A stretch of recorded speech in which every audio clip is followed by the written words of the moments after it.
Hi everybody, I'm Bree the Plant Lady, and today I am bringing you a quick video from the UGA Trial Gardens.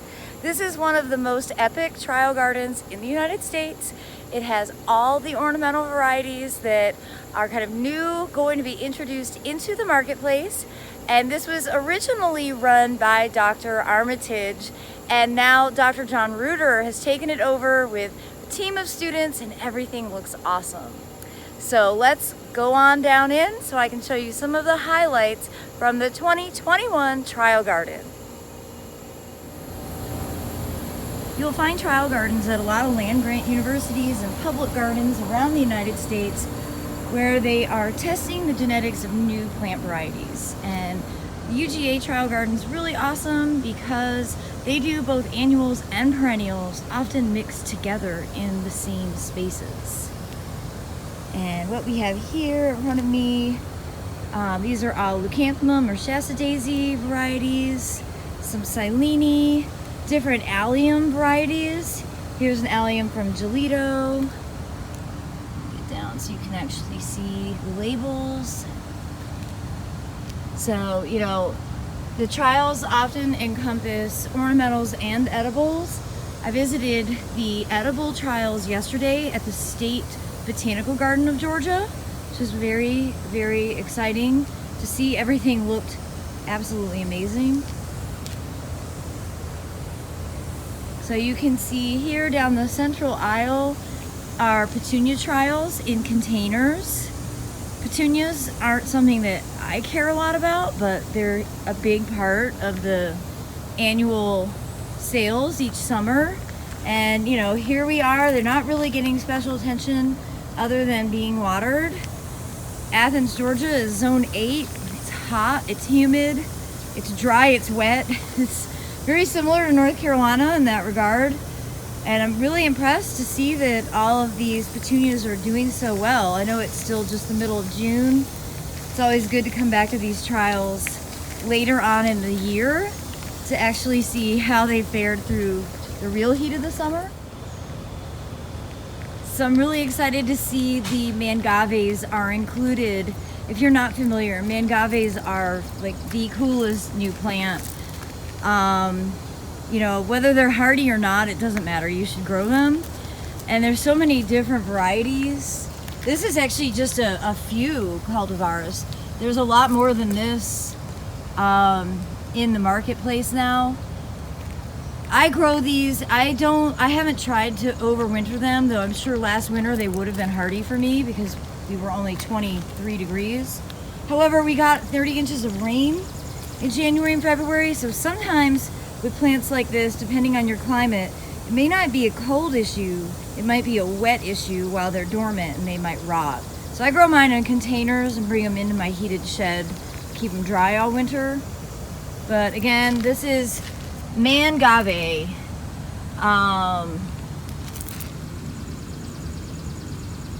That's a plant everybody should be aware of. So this border is more perennials. Looks like Monarda, some Monarda trials here.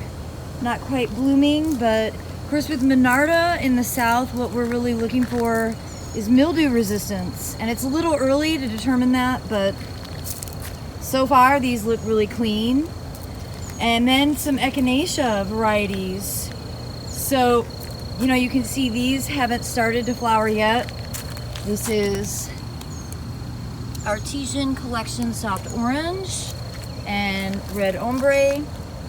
But then here we have some that have started. Moab Sunset from Terra Nova. Those are really beautiful. Saffron has a gorgeous flower. Wicked, look at that. That's pretty cool. The trend, it seems, here are, you know, different flower colors on shorter plants. Sunny Days Ruby. Sweet Sandia, that's pretty. I like a big flower Echinacea. That's cool. Giddy Pink and Lemon. So these are all, you know, pretty interesting. Let's see what's on the other side.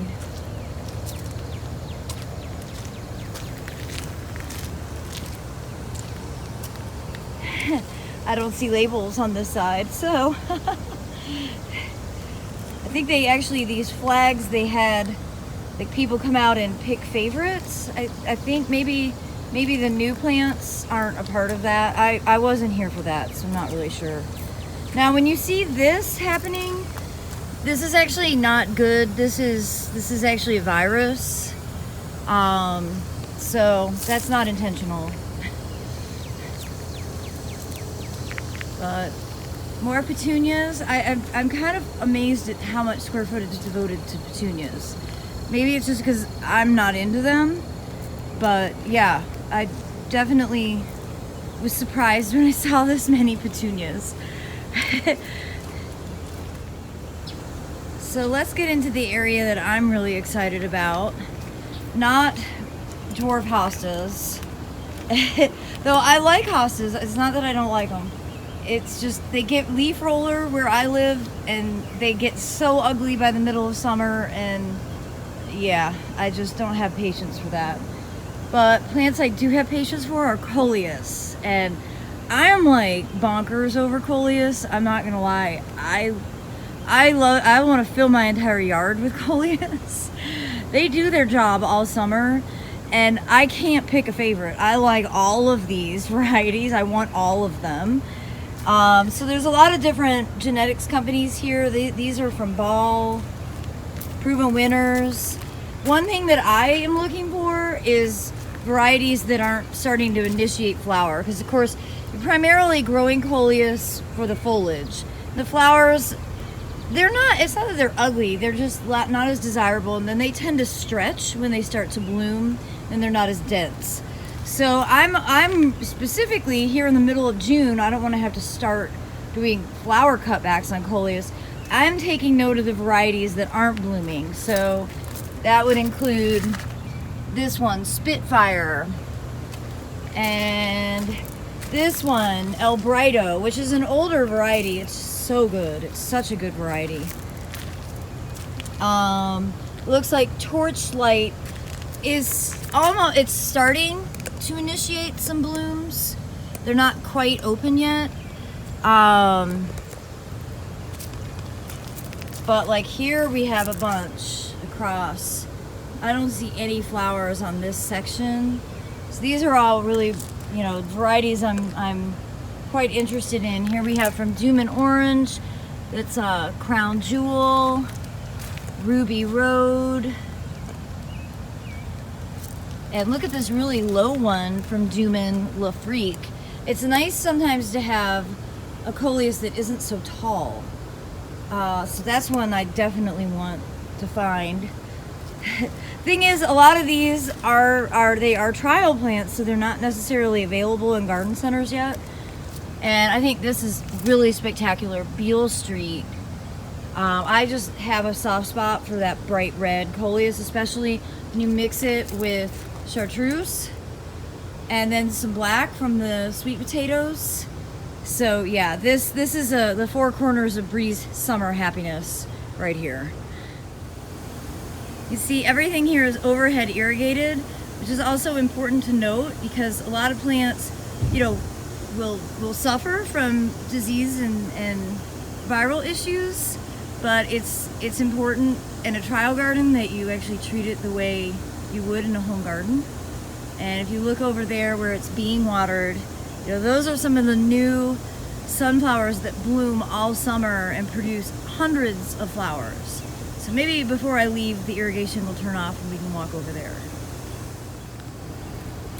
Another plant that I really depend on for the summer are marigolds, and here we have White Swan. This is really pretty kind of improvement of an old variety called Vanilla, and that's relatively tall, so you can kind of see in this trial the varieties get shorter and shorter. I happen to like marigolds that are this height because I can kind of use them in the middle of the border to fill in openings. I also like single marigolds because they do more service for pollinators. Like you don't see any pollinator activity on these big pom-pom forms, which granted I think they're beautiful and gaudy, but I also would like to see, you know, some of these varieties being grown for something other than exclusively the aesthetic purpose. Although I have to say, these from Pan American, the Marvel series, which is this orange here, yellow, and gold. These are really exquisite, really nicely organized. Nice organized plants. They don't look like they would splay, so I'm gonna keep my eyes peeled for those. They take advantage of every square inch, including, you know, height. With these are Calibrachoa baskets. They also have a lot of petunias in baskets. I'm flabbergasted by how many petunias there are. That's the real takeaway from today. Holy smokes. The market is full of petunias. For me, Calibrachoa haven't done that well, probably because maybe I don't give them enough water or enough fertilizer, so I just stay away from all of these things that have sticky foliage and die in the middle of summer, but it's good to see them here. It kind of inspires me, but then I know, because I've tried too many times and failed. Now the dahlias, again, dahlias are one of those that fewer petals equates to better pollinator activity, so it's good to see that, like this one, you can actually see the stamens and, you know, there's nectar available, whereas you get over to these really super pom-pommy ones and you see there's no sexual parts visible. That means there's no pollinator benefit. So I'd encourage you to grow, you know, both kinds. I'm not telling you not to grow the full beautiful pom-pom forms, but keep your eyes open for more single flowers that actually provide a pollinator service. You know, here I'm seeing a bee, and even then they're not that excited, and like, here's a bee on this one, and it's just, there's nothing for it to gather. You know, it's gonna try its hardest, but there's nothing there for it to be able to get.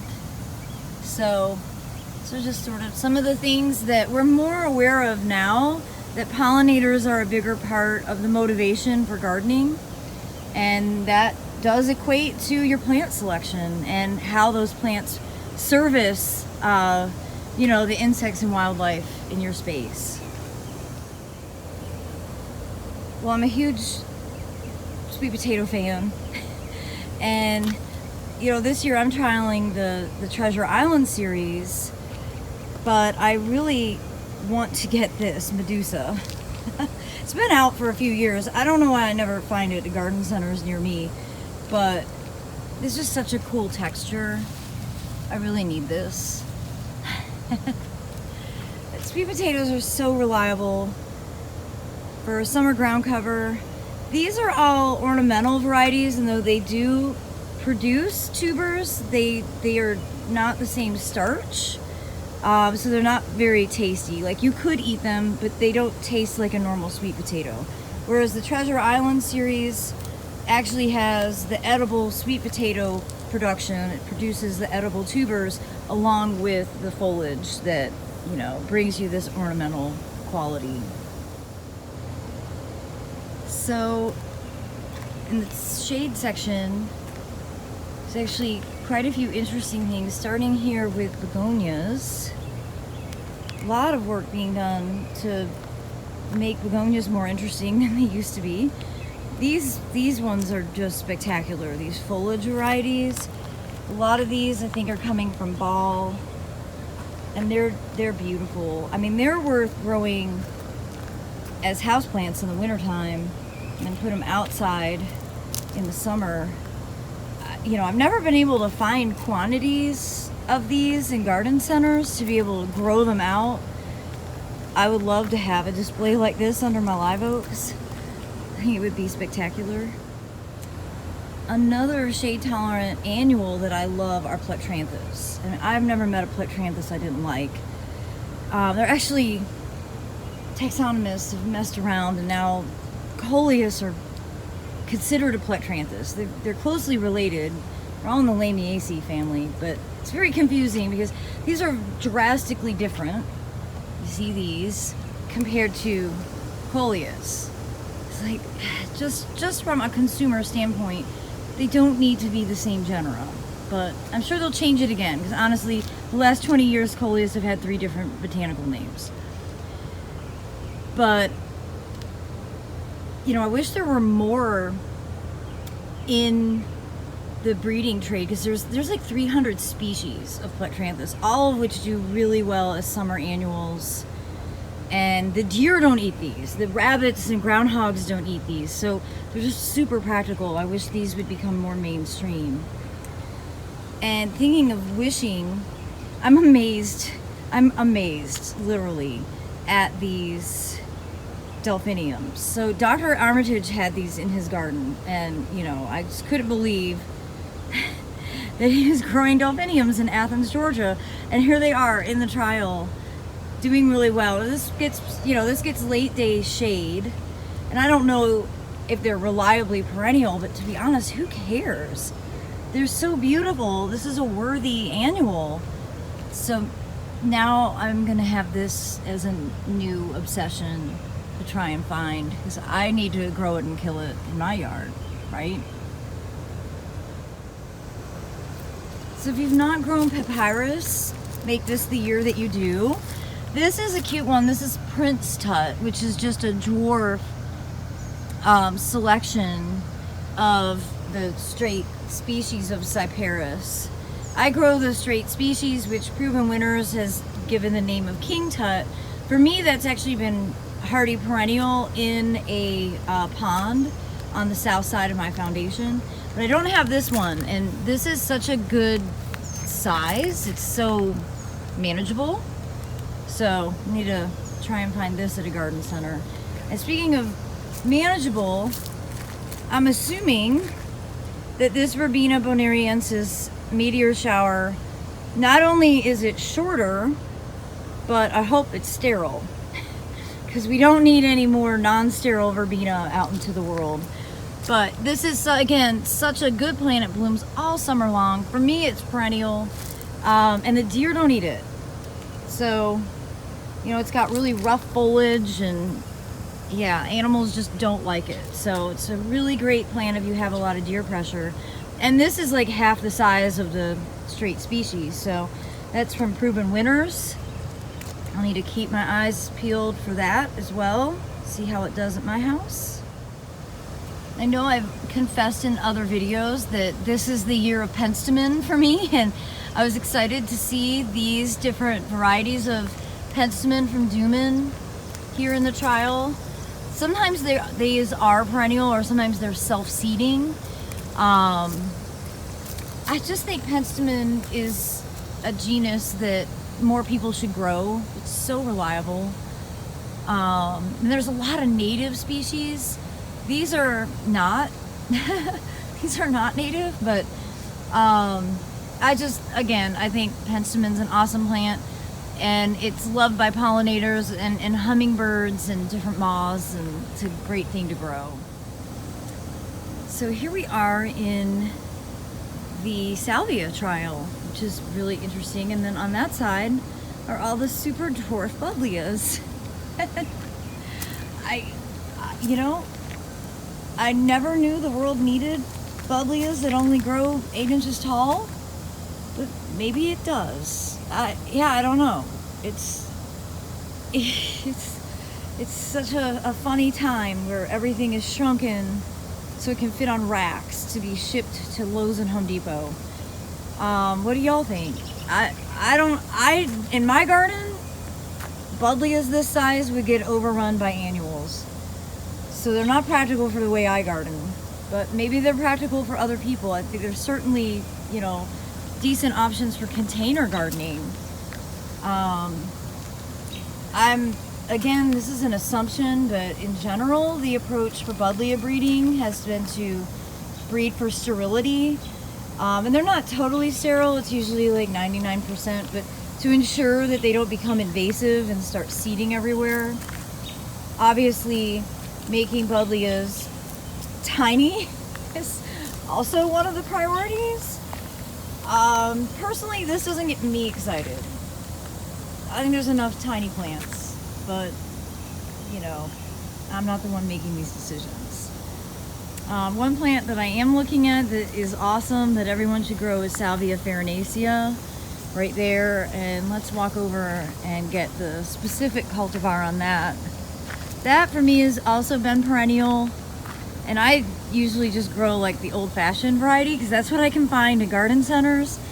So here we have Salvia Unplugged So Blue. So that's Salvia Farinacea. I don't know, garden centers in the south don't carry the Proven Winners line as much as they do in other parts of the country.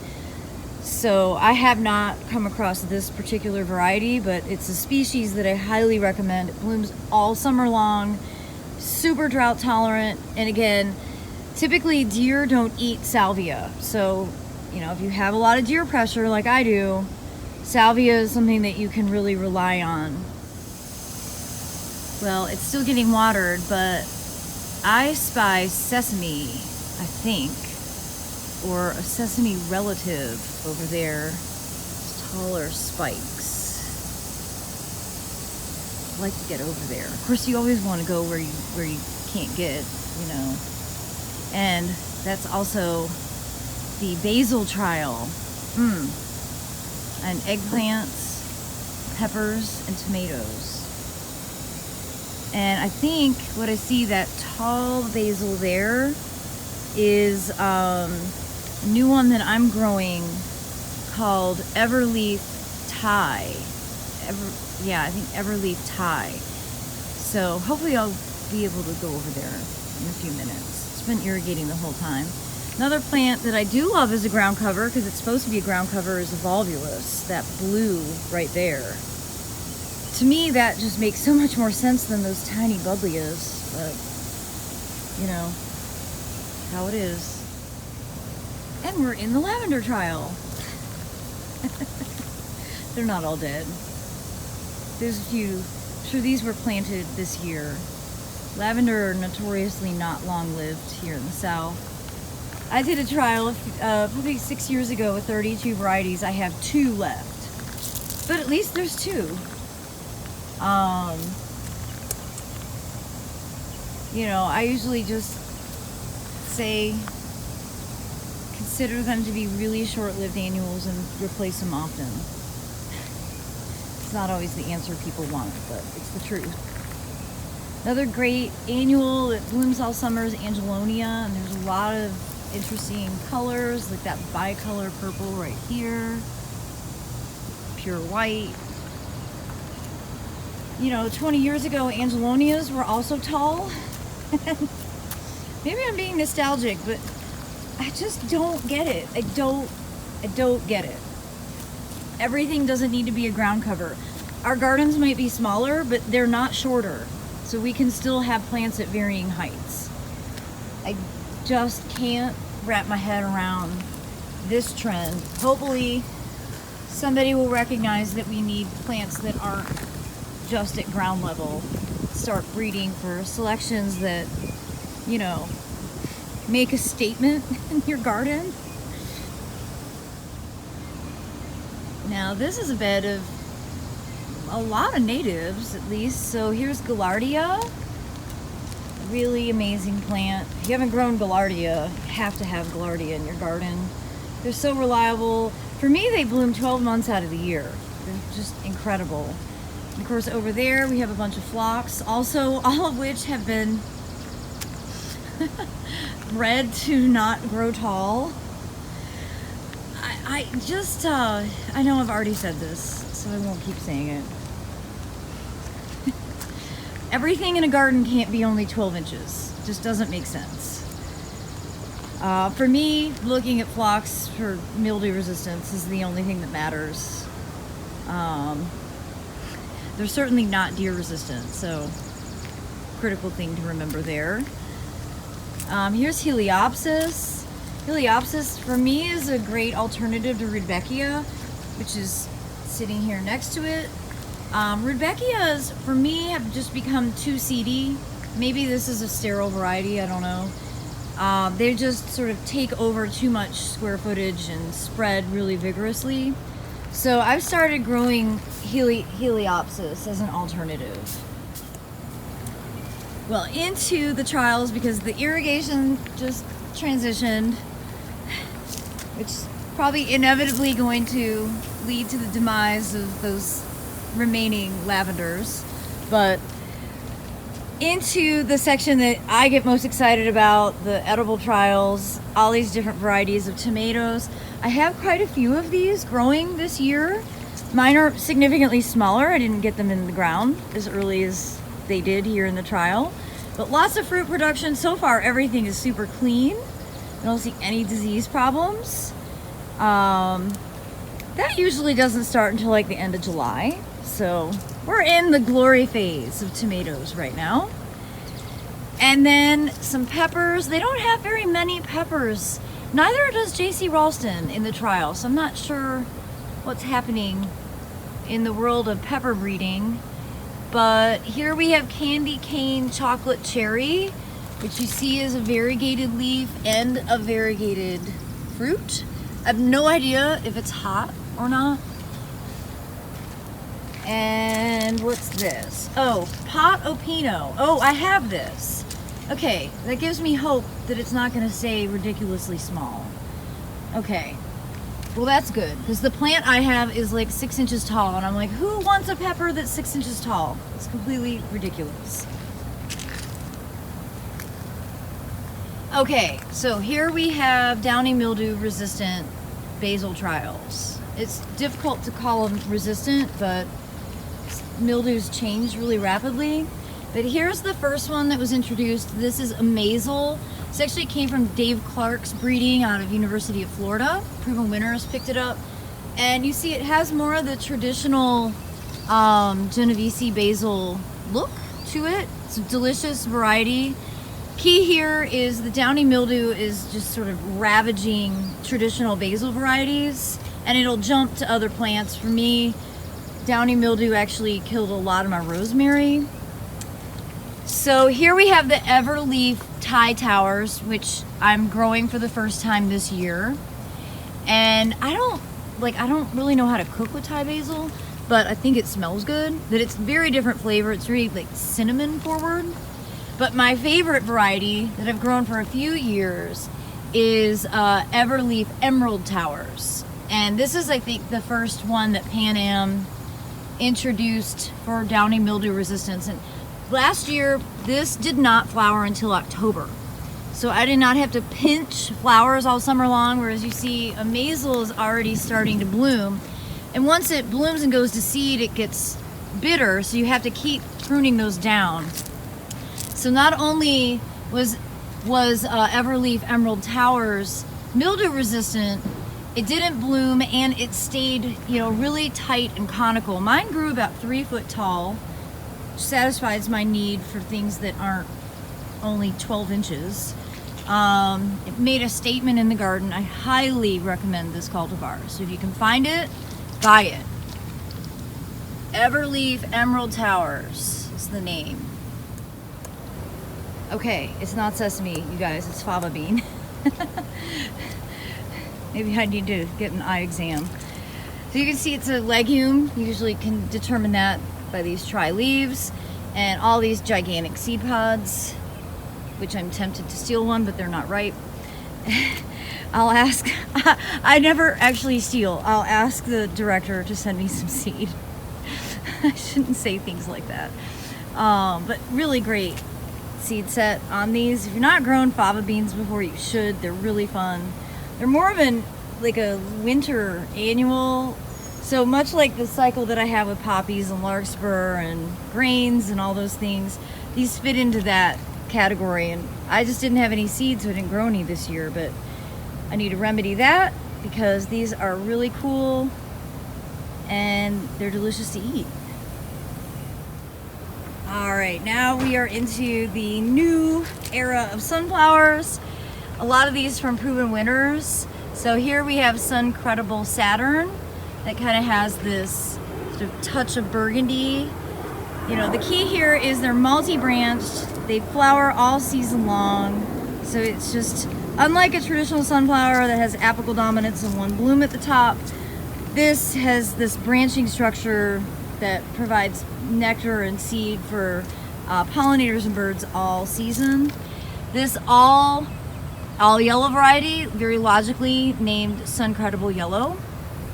More of a traditional, you can see they're not big like you know, giant sunflowers, but what they make up for in the fact that they flower all summer is totally worth growing. Now here from All American Selections, this is actually from Benary, is these are significantly taller. You see these have more of the traditional sunflower stalk, and then they branch midway up and you get multiple blooms. So the big difference there is that has a low branching habit, like from the ground, so those are bushier. These are more tall and slender. More from All American Selection, Solus Gold. Some of these don't even have names. Another thing to look for though on these, you know, leaf damage. So it probably does great in Chicago, but might not really tolerate the southern heat and humidity condition. And then finally into zinnias, my favorite summer annuals. I really like the Queenie series. This is Queenie Lime Orange, which I've just started growing. And you know, they're so beautiful. They're a really unique color. And notice, at least at this stage in the summer, mildew resistant. They'll typically get mildew by September, October, at least in Raleigh. But that's okay because they're clean all summer. You can't ask for everything, right?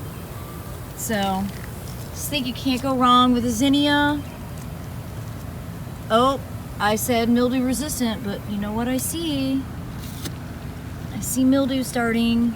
Of course, that was a long overhead irrigation cycle, so that is a contributing factor. But that is on Zinnia Lemon with Eye from All American Selections. And I do see some mildew on Queenie Lime Orange. So I know you can't avoid rain, but if you're watering zinnias and you live in the southeast, you're better to do like drip irrigation or soaker hoses, something that doesn't get the foliage all wet, just to help prevent some of that mildew from setting in. So the last plants that I want to feature are koofia. This is one of my favorite summer bloomers. The pollinators love koofia. You can see already the bees are out.